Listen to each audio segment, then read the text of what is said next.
Commutify presents Between the Lines with Andy Keaton. Each week, we explore the challenging issues transportation demand management professionals face on their journey to transition commuters from driving alone to more sustainable, shared, and active commuting habits. Be sure to subscribe to hear next week's episode and check out our exclusive commuter playlists on Spotify. This is Between the Lines with Andy Keaton.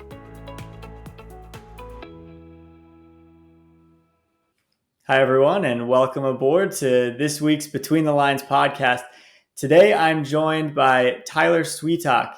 Tyler is the executive director of the Colorado Smart Cities Alliance, which is the first and largest statewide coalition of public, private, academic, and research organizations committed to advancing smart cities initiatives. That's a lot. We'll get into it.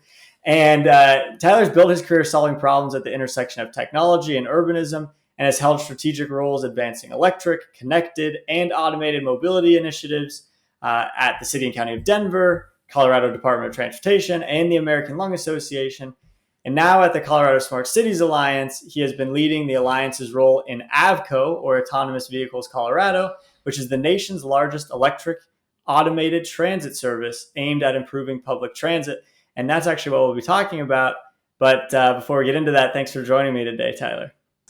Yeah, thanks so much for having me, Andy. This is my first podcast, so I'm really excited. And we're actually, for those of you not watching, we are joined by Tyler in his office in downtown Denver. So you might hear some background noise, but hey, we're back. You know, we're not at home. We can actually have things going on. So we're excited to see you in an actual office. It's pretty exciting. So today we're talking about why Autonomous Vehicles Colorado, or AVCO, this program kind of run or led by the Colorado Smart Cities Alliance, why this will help save the planet. And I think this is a really interesting conversation because we talked with Lauren Isaac of Easy Mile several episodes ago, who's a partner of yours on one of these projects. And actually last episode, we talked with Marie France Lauren, who is with Stantec, who also, I believe, is a partner of yours. And we talked about autonomous vehicles. So this is perfectly relevant, and I think it's going to be a great conversation. But for those of our listeners who haven't tuned into either of those two episodes, I think let's kind of level set here and talk about what we're actually talking about when we're talking about autonomous vehicles. So can you tell me, Tyler, when we talk about vehicle automation in this context, what are we talking about? Is this individually owned autonomous vehicles or shared? Like, what does this look like to users? Yeah, the term autonomous vehicles is relatively broad, but you can break it down by what we call levels of autonomy from 0 to 5. And 0 is basically where, the human does everything. And 5 is this future world where in any condition, in any weather, in any road, the control of driving is handed over to an automated driving system. Okay. So what we're talking about here are highly automated driving systems. This is level 4 and level 5, where the driver has no responsibility for what happens on the road. It's all handed over to an automated driving system. And they can be shared, and like we have an AVCO, or they can be individually owned, but the vehicle is doing the driving, not the human being. Interesting. And I think one of the keys to key in on here, at least with the vehicles that are being used in the pilots you're working on, is that these are also electric. Is that right? And what is the benefit of having this autonomous electric vehicle? They are, yeah. So we're using what are called Easy-10, Easy Mile shuttles. They're 100% electric. They're also level 4 automated. And for the most part, the autonomous vehicle industry is being driven by electric drivetrains, because electric drivetrains, yes, they have environmental benefits, but primarily they have tremendous cost benefits. Electricity is much cheaper than petroleum fuel, and the maintenance requirements of electric vehicles are much lower. And so automation is primarily driven by the idea that if you remove the driver, the business case for providing transportation becomes a whole lot easier. When you combine electric and automated, it becomes even a stronger business case. And that's what we're helping to prove in AVCO. And I like this because we talked a lot about different solutions in transportation demand management, TDM, and certainly something like an autonomous electric shared vehicle fits squarely in that. And like we come back to almost every episode, yes, there's environmental benefits, but there's almost always cost benefits as well, which is great to see. One thing additionally, I think that comes out of this is and I'll quote you on something that you were sent me earlier before we got on the podcast, which is that these types of vehicles can help dramatically increase access and radically transform the transportation system. Can you tell me a little bit more about what you mean by that? Absolutely. Yeah. So again, if in my opinion, in the opinion of I think the broader transportation industry right now, one of the biggest barriers to providing better transportation and getting more people to where they need to go and goods where they need to go faster and safer, cost is the primary barrier to additional access. Um, and I think that with this project and with automation in general, if you can remove the driver, at least from certain circumstances, right? You can remove the largest cost associated with transportation, and if you can electrify the drivetrain at the same time, you can cut the cost of mobility by 80% or more. Wow. And if you can do that, then you can provide more transportation to more people through a transit type of environment where not everyone has to own a car, and have the cost associated with owning and insuring and maintaining their own vehicle. You can have the shared mobility ecosystem where you have new modes of transportation. Maybe you have an automated shuttle that takes you from your home to the transit station, and then the transit system takes you where you need to go. You get off and you ride a scooter to work or whatever. um, Also, I think that if you don't have to pay attention while you're driving to work, there are tremendous land use and zoning implications for where people will choose to live if transportation isn't as much of a barrier or a cost. So, you know, lots of people are opinionated about how this could transform cities, and it very much will. I don't think anyone's really settled on how it will, but it certainly has the opportunity, if we use it right, to increase access to transportation. I mean, I think that's really interesting. I hadn't really thought about the zoning implications. So this is like a completely other conversation. Maybe I'll have you back or have another guest on to talk about that at some point. But let's dive in a bit into the what you're actually doing. So Autonomous Vehicles Colorado, or AVCO, is a program led by the Colorado Smart Cities Alliance, and you have projects maybe going on across the state of Colorado. Can you kind of tell me a little bit, what is AVCO? What are your goals? And maybe then we can get into some of the actual projects that you're doing. Absolutely.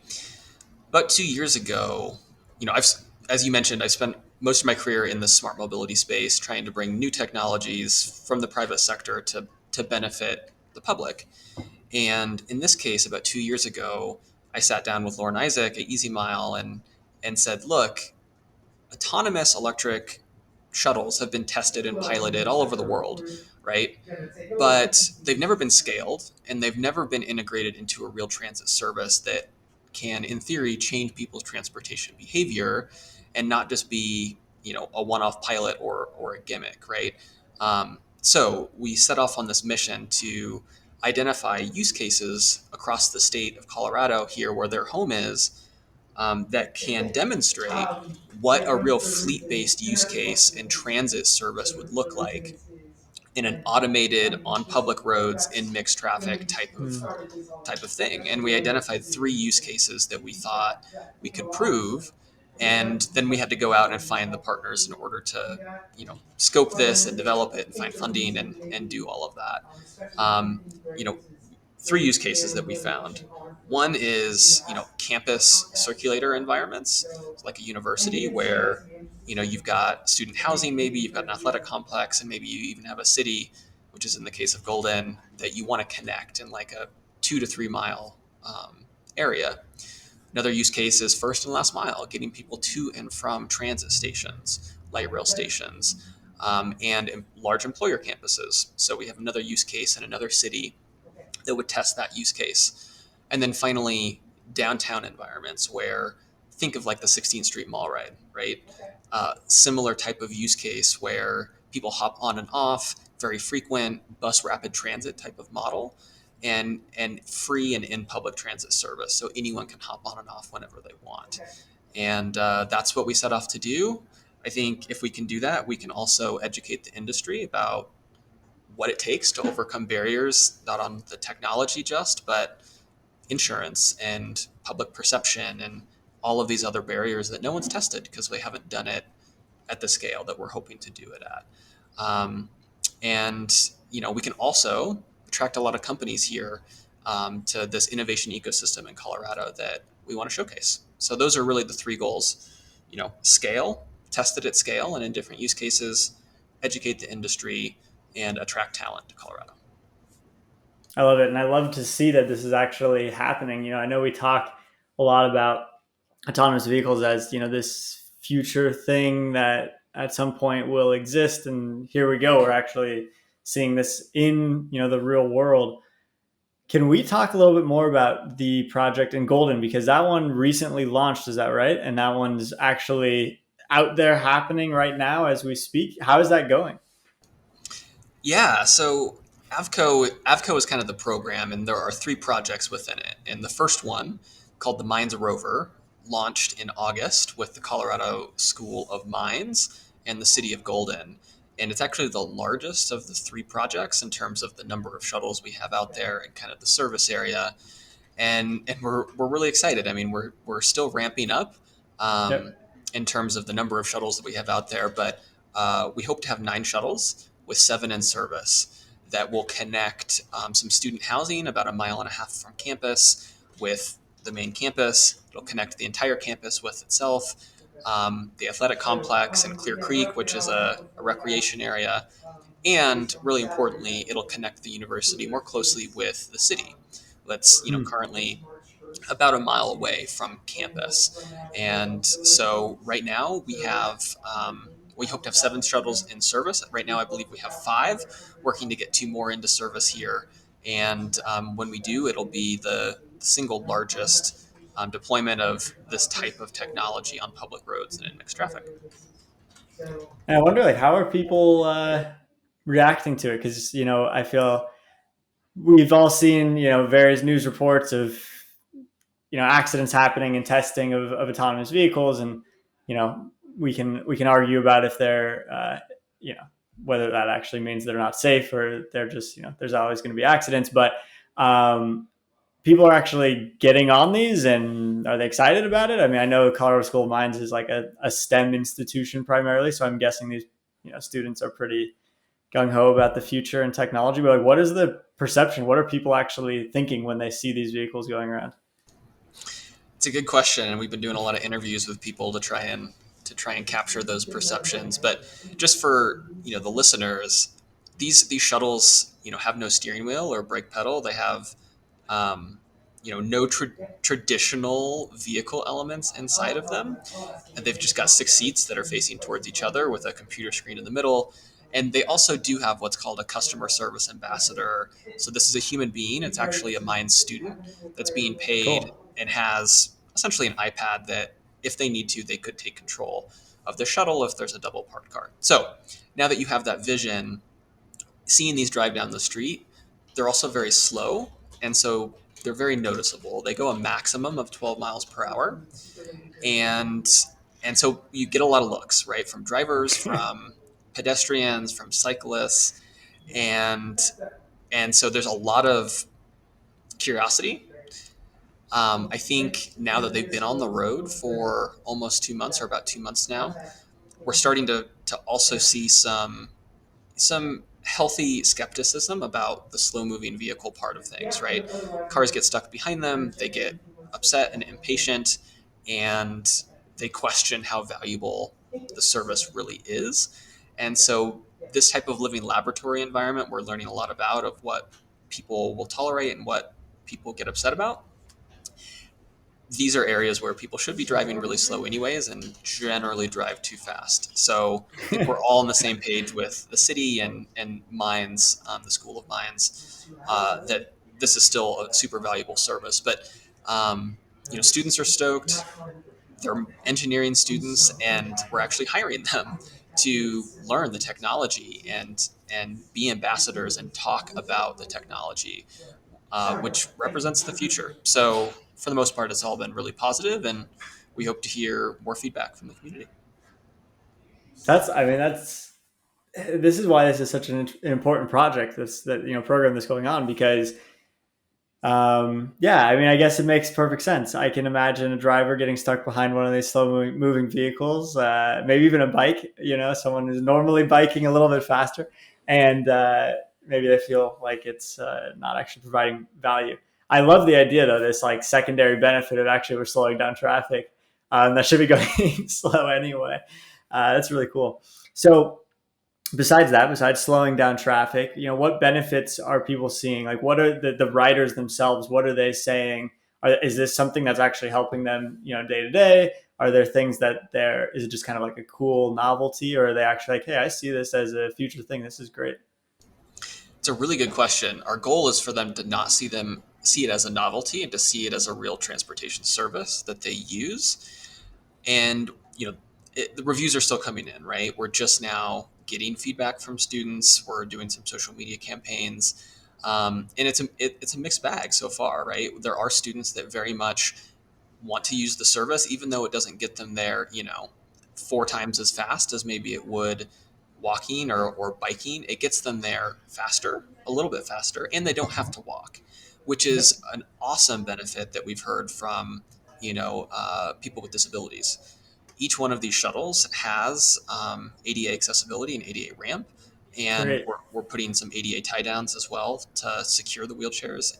And so that community has been super supportive that, a vehicle manufacturer took their, situation in mind as they designed this. And so there's lots of situations where those people are using these shuttles and getting around much more ably than they could without it. We've also seen really good weather so far, right? And when it gets cold and or rainy and or snowy, we expect students to use the shuttles more and more. And we don't quite have ridership numbers. We're waiting on an API to get finalized to start sharing that data. And we'll really get to dive into how many people are using it, how often, how full are the shuttles, and all of that data that we're excited to discover. Yeah, that'll be really exciting. We'll certainly follow along, and I'm sure we'll have a follow up episode at some point to talk about it. How did these go? Particularly not just this one, but the other two that you mentioned throughout the Denver area as well. Are these going to be operating during, if it's snowing and raining? Is there any weather limitation that will shut them down? There are limitations, but they actually do operate well in adverse weather. Easy Mile has even done deployments in Minnesota and testing in the Arctic Circle. So it's not the cold or the snow that slows them down necessarily. However, if there's too much snow and it accumulates too fast, it changes the environment around the shuttle, and the shuttle uses that environment to know where it is. So if it changes it too much, it may stop. So really large amounts of snow, or if it's raining or snowing too hard, or the density of the precipitation in front of the sensors is determined as an obstacle. And so in that case, they may have to suspend service as well. But if it's just snow on the ground, or a light snow or a light rain, the vehicles operate really well and actually handle good in snow with the battery being low to the center of gravity, and instead of a heavy engine being right up front or right behind. Sure, that makes sense. And I think, once again, another benefit of actually having this out in the real world, we can see how often is that these are not able to operate. And I think from what it sounds like, pretty infrequently, even in a place like Golden, Colorado, where we could expect, big snows every once in a while. It doesn't, I feel like this is going to be pretty consistent form of transportation. And we're on the cutting edge still. So we can, I'm sure the team at Easy Mile will be learning from this as well to improve their technology over time. So one of the other things I think is really interesting about this is that it's like you mentioned, it's one of the first programs that's really looking at scaling um, autonomous vehicles in a shared sense here, uh, in a real world environment where people are actually using it, not like in like a pilot kind of thing where you have particular people who are chosen to be riders, but they're actually just regular people who choose to get on the vehicle. Why is this important? And why do we need? First of all, do we need more of these programs? I'm assuming you'll say yes. And why is it important that they happen? For so many reasons. I think that Avco is really important because even if the technology were 100% ready today and there were multiple models out there that could scale commercially safely, there are a lot of other barriers preventing this type of technology from entering the market. And we designed this program to try and test those and learn from them and overcome them so that we can show the industry how to do this, right?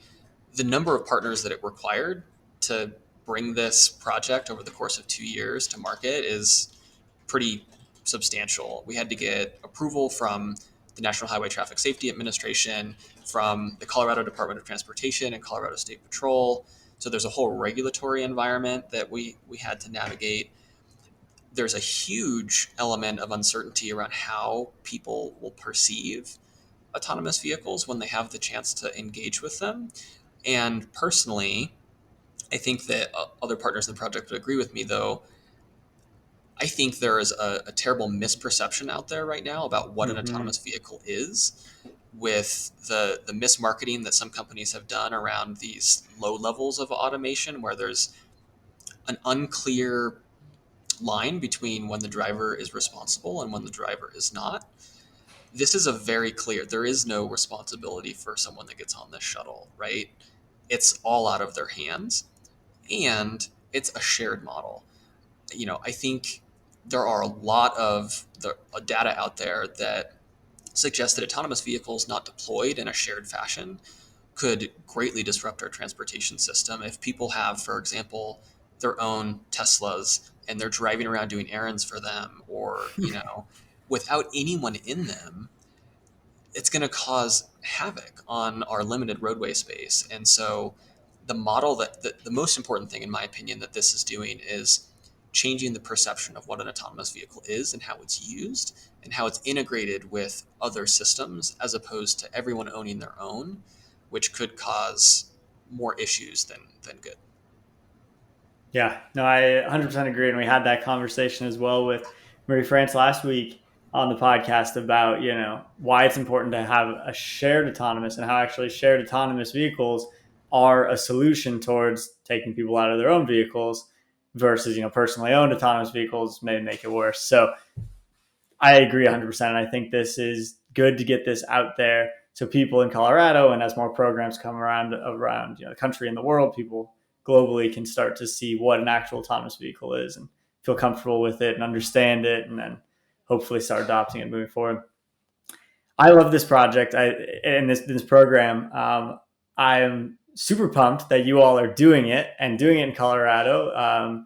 And I'm excited to actually go try it myself. I'm gonna for sure do that. I hope it's open to me. I'm not a student of the School of Mines, but that's my plan. I'm gonna go test it out, or maybe when the one in Greenwood Village opens, or Colorado Springs. They sound really interesting. I haven't been on an autonomous vehicle yet somehow, and maybe this will be the first one. Yeah, they're just to clarify, they are open to anyone. So Nice. you can go and jump on. Perfect. So anyone listening, the next time you have a trip to Colorado, or if you live in Colorado, take a detour up from Denver into Golden. It's beautiful anyway, and then hop on one of these vehicles. I mean, it's a win-win. So Tyler, we're at the end of our time here, but we want to just kind of summarize everything. We've talked a lot about a lot of different things, but just kind of honing in on that message. Can you tell us a little bit in a few sentences, why will Autonomous Vehicles Colorado, or Avco, particularly this program that you're running, why will that help save the planet? Avco is demonstrating in a real world environment the technologies that have the potential to help save the planet and to help radically transform our transportation system for the better. They don't inherently save the world though, and they have to be proven, and there are a lot of barriers to scaling these technologies. And we've designed Avco in a way that hopefully tests and challenges those barriers and finds ways to overcome them, so we can accelerate the introduction of these technologies in a way that benefits people and learns from people as well. Really well said. Like I said, I'm really excited to see where this goes. We'll certainly be following up, and this is a great time for me to plug the podcast again, and plug for everyone who's listening to this one to subscribe to our email list. You can do that at betweenthelines.io, because we'll send out more information each week about our conversations, so you can dive more into Avco, learn a little bit more about it, learn a little bit more about the programs and projects that you're running over at Colorado Smart Cities Alliance. So make sure you subscribe, give us a like and a follow and a rating wherever you listen to the podcast, and definitely check out the video as well. It's a beautiful day behind Tyler there in downtown Denver, so you're missing out on that if you're not watching us. All of that, once again, found at betweenthelines.io. So we have our final question for you, Tyler. For those of us who listen every week, what I'm about to ask, but we're building this music playlist with songs from our guests. So for those of us who have to commute a long way, we have something to listen to. Would you like to add anything? And if so, what is it? Yeah, I've been jamming to a remake of Modest Mouse "Float On" by Phil Good. It's this song starts right with like running into a cop car and a lot of bad things that happen to him. And when I guess personally in my career, I run into a lot of barriers and hard times, and just remembering that we're all going to float on and be just fine. It's a good song to rock out to on my way to work. I love that. Yeah, I bet a lot of us in the transportation industry, need that mantra. Let's just keep going, overcome those barriers. I love it. We'll add it in. Check out the podcast, or check out the playlist on Spotify. You can find it by, once again, going to betweenthelines.io or searching up on Spotify for the Commutify Between the Lines playlist. Tyler, it's been great having you on. I'm really excited to see where Avco goes. Really excited to see these programs continue to grow. Thanks for taking the time to be on. Thanks for having me, Andy. Thanks for joining us on this week's episode of Between the Lines with Andy Keaton. Be sure to subscribe to hear next week's episode, and check out our exclusive commuter playlists on Spotify.